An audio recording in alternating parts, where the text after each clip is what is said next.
been joined by Mr. Amicio and also Deborah Firkins, and I think that's it. So this topic is going to be West 55 mission. And Jim, are you going to lead us through this? I'm going to lead us through this, and I've got the county's acquisition team here with me, Commissioner French. So if you'll bear with me, Ron Valencia here has about 4 or 5 documents which I'd like him to bring up.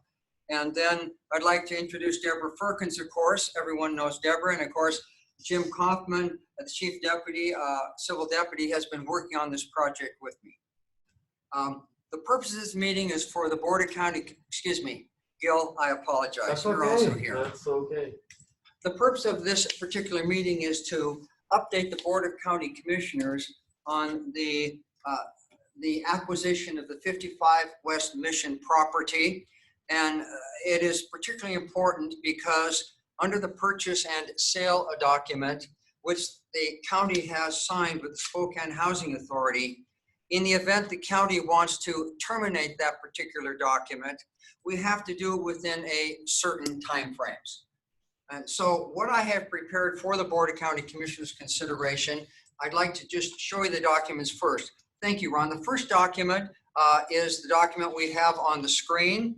And this is a particular summary document that Deborah Firkins and Jim Kaufman and I have put together.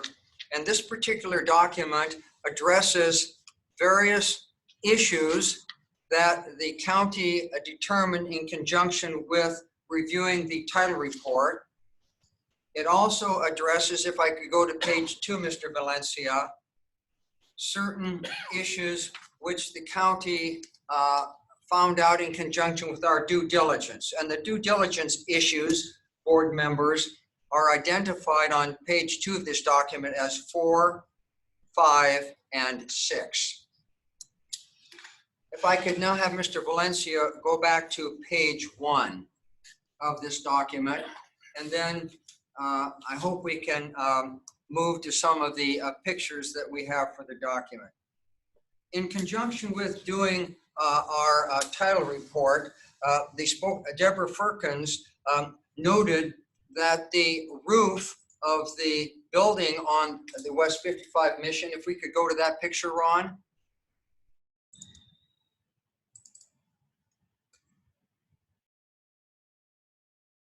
There we go. I think that last one, Ron, please. The roof of the building of the West 55 mission property extends approximately 2 feet on the northeast corner of the building to a little less than 2 feet on the northwest portion of the property. And in conjunction with this particular issue that we learned about, Spokane County wanted the seller to obtain an easement from the city of Spokane, which would address this overhang. And we did that based a little bit upon what the risk management department had shared with us earlier.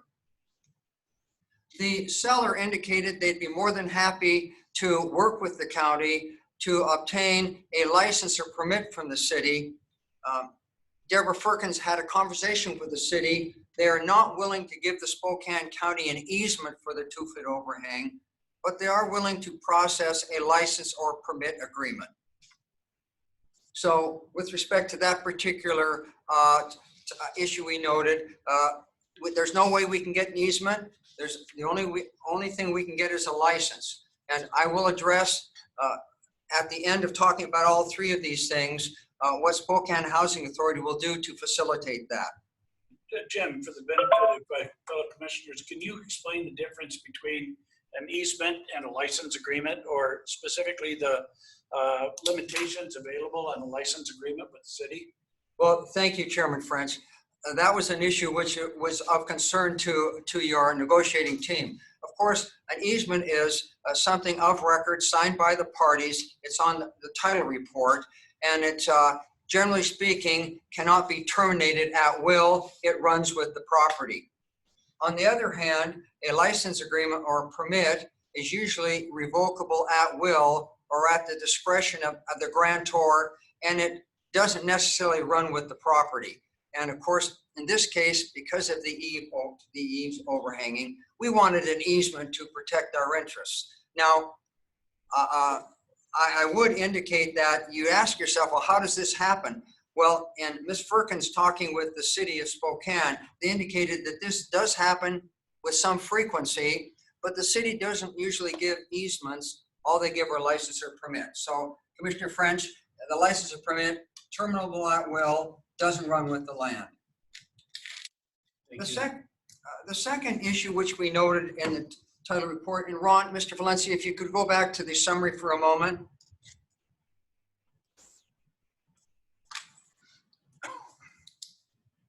And thank you. The second issue on page 1 of the summary document addresses the vacation of certain right-of-way along Atlantic Avenue from Mission Avenue south 200 feet. Now, Mr. Valencia, if I could go to slide 3, and I think or slide picture. Yeah, the picture, please. I can identify this.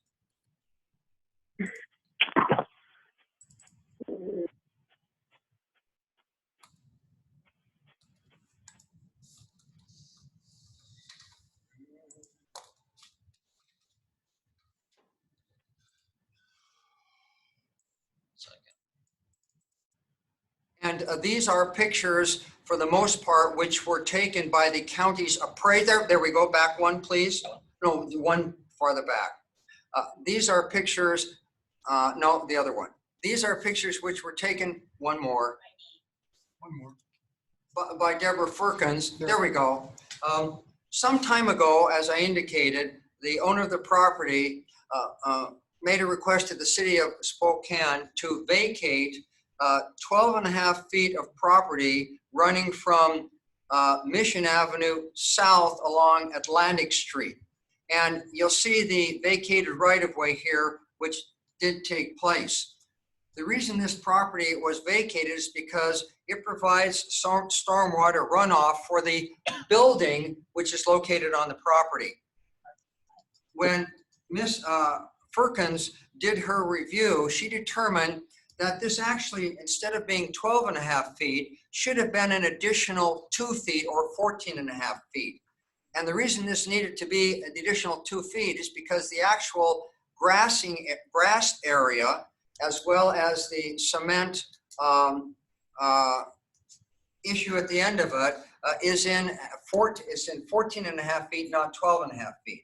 So with respect to this issue noted in the title report, we requested that the Spokane Housing Authority have the additional 2 feet vacated, if you will, and vacated. Ms. Firkins has had a conversation with the city of Spokane, and they've advised that they will not vacate the additional 2 feet. Instead, they would consider giving the county a license or a permit. And the reason they've taken that position is because they want to retain a right-of-way on the street of equal dimensions on each side of the center lane, which would be, Ms. Firkins? 75 feet, they want a 75-foot road. So they want a 75-foot road. So because of that, they won't vacate the additional 2 feet, and therefore they would be willing to consider giving us a license or a permit for the additional 2 feet. I would point out that the license or permit which the city gives is usually a revocable license or permit, and it has very strenuous conditions in there for carrying insurance and or maintaining a licensed area, which put onuses on the county. And our risk manager is not happy with the language that the city presently has in its license agreement. Now, Mr. Valencia, if you could go back to the summary chart. And item number 3, please, there you go. And if you go to item number 3 on page 2. The third issue which the county noted in the title report was the drainage swale associated with the county's acquisition of of Spokane Housing Authority's acquisition of lot number 10. If you could go down to that picture, Mr. Valencia, I'm sorry I have to move you around so much.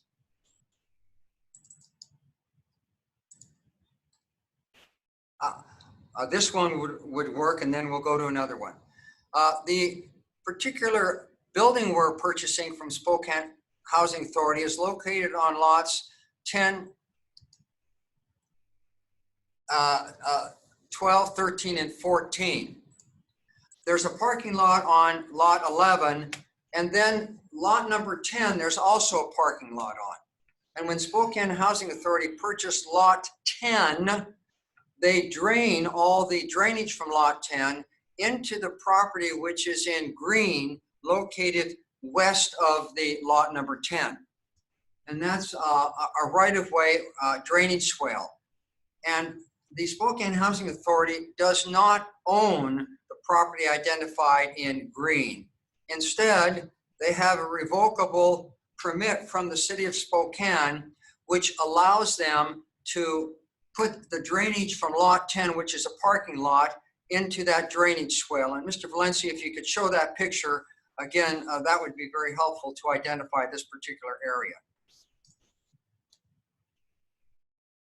There we go. And you can see the drainage swale here, which is to the right of your screen.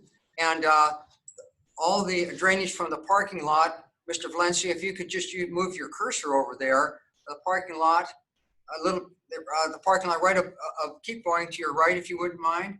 A little bit more, there. That parking lot all drains into the drainage swale.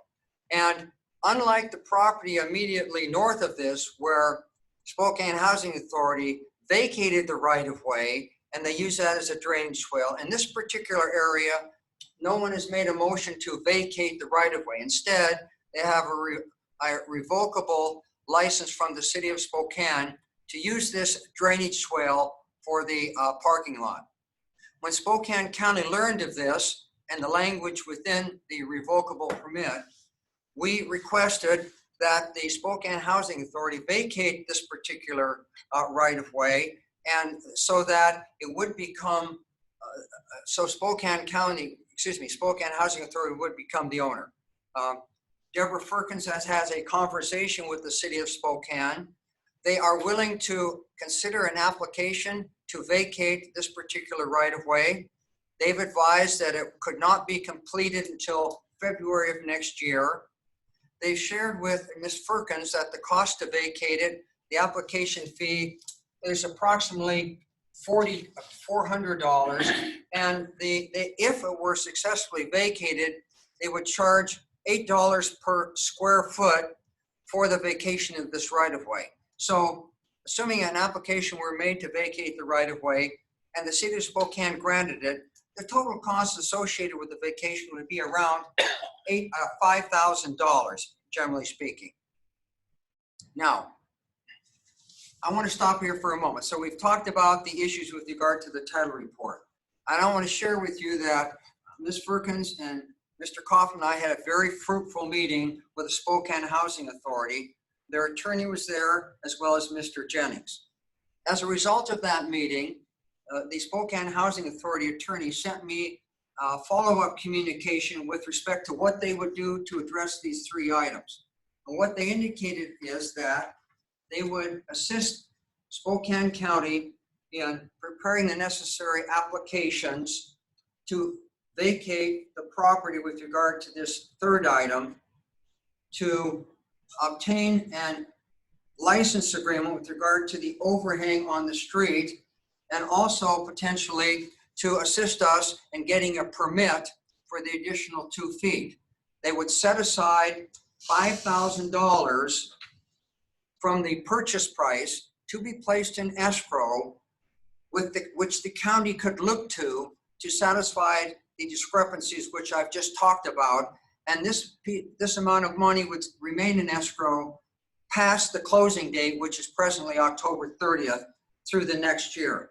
The only caveat with respect to that is they requested Spokane County, in conjunction with any applications to the city, to request the city waive the application fees and any other costs. And if they didn't, of course, then we could look to the $5,000 reserve.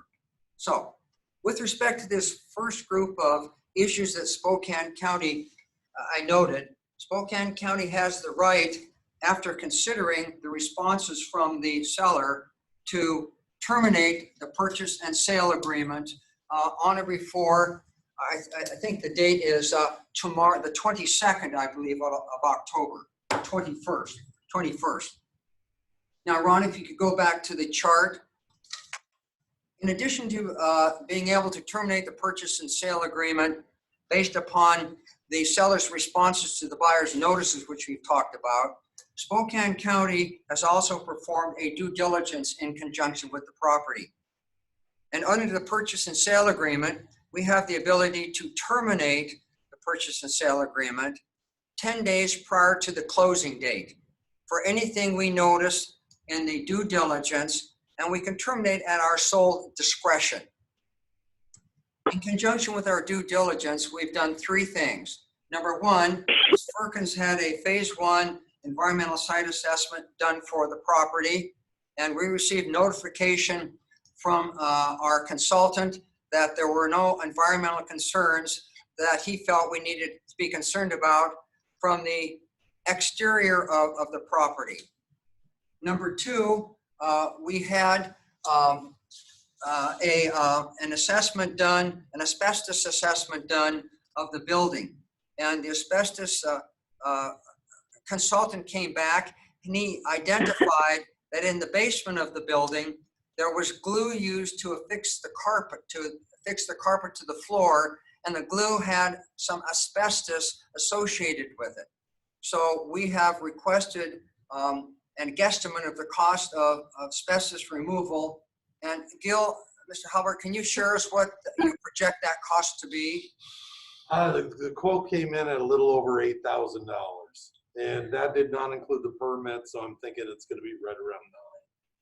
So it's an $8,000 cost associated with that. In addition to the asbestos issue, Mr.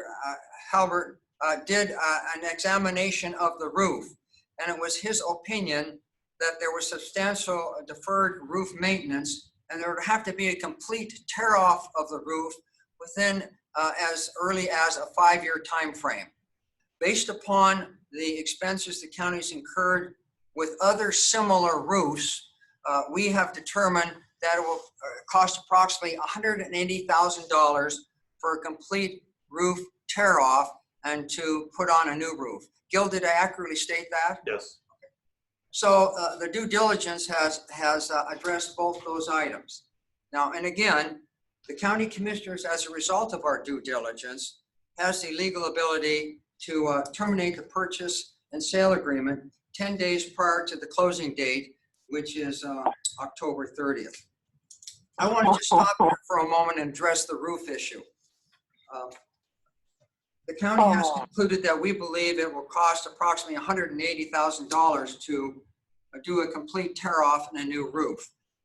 The sellers, in their appraisal report, identified that there was some deferred roof maintenance, and they subtracted $55,000 from the purchase price to address those roof concerns. So I wanted to be sure the board was aware of that factor.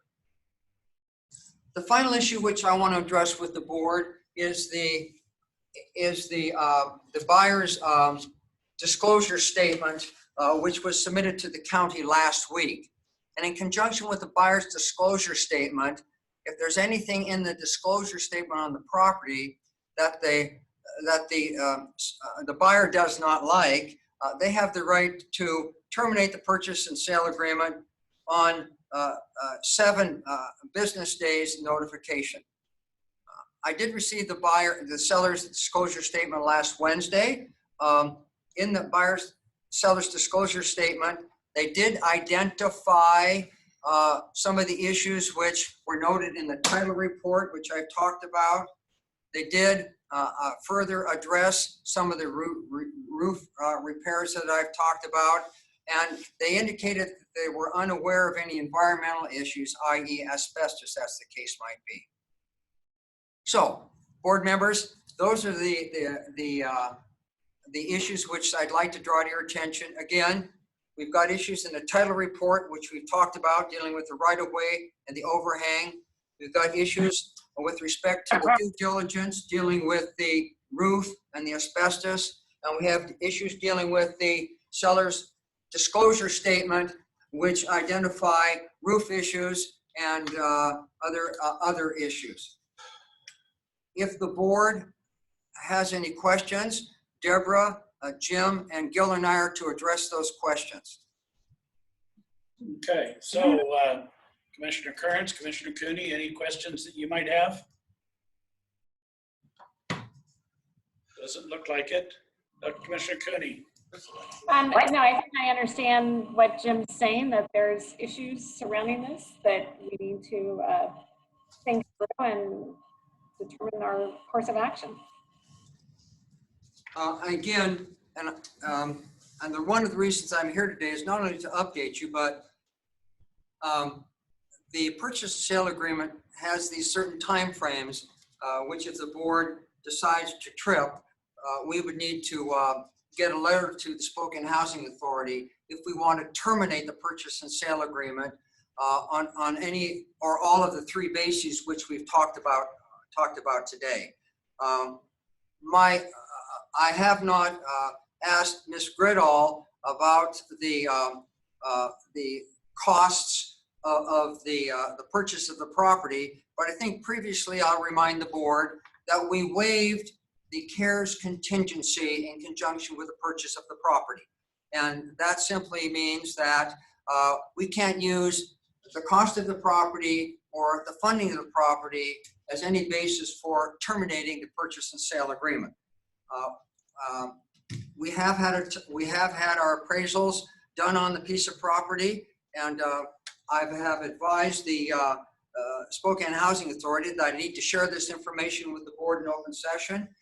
And the appraisal reports came in with the county's appraisal being at $1,325,000. Spokane Housing Authority's appraisal came in at $1,710,000. And when legal counsel looked closely at the appraisal reports, it appears that the appraisers used a different square footage for the basement area, and that may very well be the reason why the appraisal reports are not the same. Counsel for Spokane Housing Authority and the county have agreed to look more closely at this issue to see if we can't figure out which appraiser used the correct square footage, and so we can determine what the purchase price should be. I don't think there's anything else. I'm looking at Deborah and Gil if we've missed anything. Okay, so the topic is open for conversation, discussion, and or what would be the desire of the board. I want to say one more thing. The issue here is today is number one, is the board, based upon what I've shared with you, want to terminate the agreement with Spokane Housing Authority for the acquisition of 55 West Mission property. Option one. Option two is we direct the staff just to move forward to close the transaction. And so those are really the two options, Commissioner French. And if the board feels that they want to terminate the document, I'd be more than willing, Chairman French, to share with them some sort of a motion which they could make, because in order to terminate that, we have to send a letter to Spokane Housing Authority within certain timeframes. Okay. Commissioner Kearns, Commissioner Cooney, any additional questions? What happens to the individuals that are currently housed in the building? Commissioner Kearns, it's my understanding that the Spokane Housing Authority has an arrangement with the city of Spokane, and the city of Spokane has an arrangement with the operator of the facility. My understanding is that that lease, I think it runs to the end of December, but I think it has the ability to be extended until June 30th of next year. That's my understanding. And I see that Arian is shaking her head, and hopefully I've stated that correctly. Okay. Okay. What would be the pleasure of the board? I want to say one further thing, Chairman French, I apologize. The information that you've seen on the screen here is information which I shared with the Board of County Commissioners this weekend and other county staff. And so they had an opportunity to look at it. And if they had any individual questions, call me and ask me questions about it. So I wanted to be sure they saw it before I made the presentation in front of the board. Okay. Now, what would be the pleasure of the board? Mary? So I think for me, as we've transpire over the course of the, this agreement that look at seeing if the city can be the ones to actually own the building and have us come out of it, because that alleviates a lot of those issues with the swells and the, overhang and all of that, puts it back on them, since it's their city. So I don't know. And as we've seen, the different costs escalate, and I think for us looking at it as a future property, I think I'm happy to have it go back to the city and have the city actually own this building at this point in time. Okay. Commissioner Kearns? I would agree with Commissioner CUNY with the statements she made. Yeah, I would echo the same. I mean, the city's unwillingness to work with us to address some of the deficiencies in the title, as well as some of the other unanticipated expenses, I think changes the nature of this transaction pretty dramatically. We can continue, in my mind, continue to use CARES funding to support the city if the city wanted to move forward with the acquisition. But since some of these issues are solely in the control of the city, it makes sense that they should be the owner of the building and then can move forward with it and stuff. So I guess I would then be open to a motion then to based upon the presentation by staff this morning with respect to the purchase of the 55 West Mission Avenue property, move that the board exercise its option to terminate the purchase and sale agreement based upon, 1, the seller's responses to the buyer's title notice, 2, the county's due diligence, and 3, the seller's disclosure statement, and that in conjunction with the motion, we would move to authorize the board to execute a letter at other than an open meeting directed to the Spokane Housing Authority terminating the purchase and sale agreement for the property consistent with this motion. I will make a motion to that effect. So moved. Second. Got a motion and a second. So any discussion on the motion? I would also like to direct staff, and this aside from the motion, but just if we could, Jerry, if you could reach out to the city or Arian to see what their if there's still a desire for them to own this property. I think I agree with what Commissioner French said. I think we're willing to support the purchase with CARES dollars at this time. It just seems there's too many issues surrounding us being the owners, unfortunately. Okay, Commissioner Cooney? Yeah, and I would say the same thing, that I would still commit the 1.3 million that we committed prior to purchasing the building, because that was what our commitment was. So we may want to do a secondary motion to that after this, but also to see if possibly legal can see if we can just, if the housing authority would just assign our agreement, or if we have to actually terminate it, to the city of Spokane. So that way it keeps everything rolling. Okay, certainly make that inquiry, find out what their willingness is to move forward. The county has done an awful lot of due diligence on this project already, and as a result, a number of things have surfaced that I don't think the county was aware of, but others might not have been aware of either and stuff. So I want to thank Jim, and Deborah and Gil for their time and effort to make sure that we're going in this with eyes wide open. So with that then, all those in favor of the motion, please indicate by saying aye. Aye. Aye. Let the record reflect the motion passes unanimously. We've already made a motion to approve using the stamps Thank you. while we're in this COVID shutdown.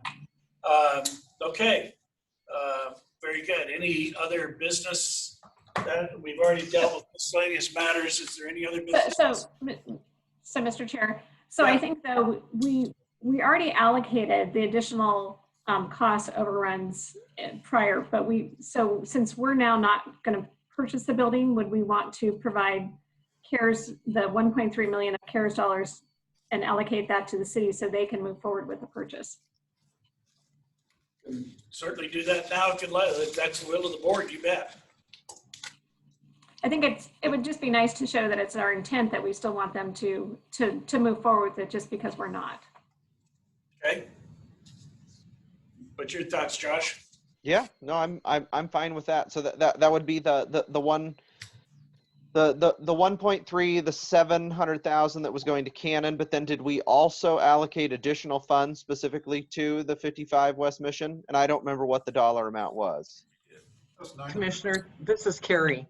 An additional amount of about 900,000 was allocated to the West Mission property. The last allocation was 1.6 beyond the 1.3. The 1.6 was to cover Mission, and it was to cover the Cannon Street property. Right, and Carrie, when we initially did it, we were allocating like 2 million for care. I can't remember the exact number, 2 million for CARES dollars.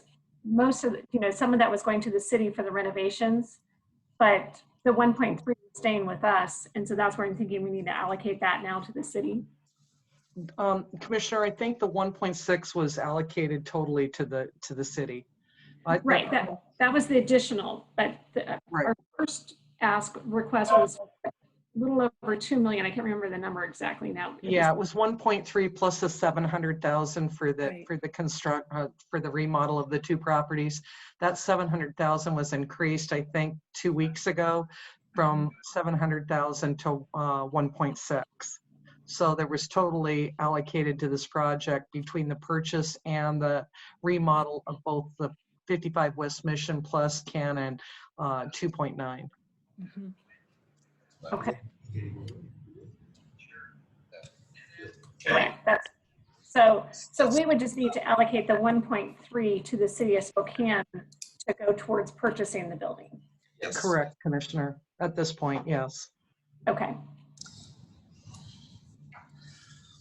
So is this something that would be made in a motion Yes, sir. then? Okay, so Mr. Chair, I move to approve and authorize the reallocation of the already allocated CARES dollars for the 55 West Mission to the city of Spokane if they determine that they are going to move forward and purchase the building for shelter and bridge housing purposes. Does that get it? Just and 1.3 million. And the 1.3 million for renovations, But no. right? So No. we're just allocating the 1.3 million for the building purchase. Yeah, the previous allocated funds, which are the 1.3. Yes. Yeah. Perfect. I will second that. Okay. I've got a motion and a second to reallocate the 1.3 million that was previously authorized for the acquisition of the building from the county to reallocate that to the city of Spokane. Capture the motion? All right. All those in favor indicate by saying aye. Aye. Aye. Let the record reflect the motion passed unanimously. Thank you. Any other business that we need to take care of here? Arian? Actually, Jerry just sent me a text, so we'll just talk about the best way to communicate to the city. I think formally through the county would be better than me as PM, just of the official nature of the motions. I agree with you. Okay, we will leave this in Jerry's trusted hands. All right? Yeah. Okay, Okay, one more call for any miscellaneous items. We've got. Alex Lundgren. Alex Pending Lundgren. She's an potential executive session. litigation. Oh, I thought she was here for the mission thing. No. Oh, Hi, well. Lexi. Evidently. So I guess we're going to go into executive session for one more time to talk about pending potential litigation. Yes, and I will try to be brief. I know it's almost the lunch hour here for you guys, so. So how much time do you want, Alexis? I think it shouldn't take longer than 15 minutes. Okay, so it is now 11:45. We will go into executive session for the purposes of talking about pending and potential litigation. We'll be in executive session for approximately 15 minutes. When we're done with the executive session, we will be adjourned for the rest of the day and reconvening tomorrow at 2 o'clock for a consent agenda. Present at the executive session will include our executive management team and Alexis Lundgren and anybody else? I think that's it. Okay, Mr. so, Chair, can I ask Ms. Lundgren a question? sure. Before? Lexi, are you anticipating the board would take an action at the end of this or not? So my thought was, I don't know if putting something on the consent agenda for tomorrow would be too soon. And if that is the case, then I would anticipate putting it on for next Tuesday. I wouldn't anticipate asking them to make a decision today. I just wanted to make sure. Okay, Thanks, Lexi. very good. So we will shut down the electronics except for our participants.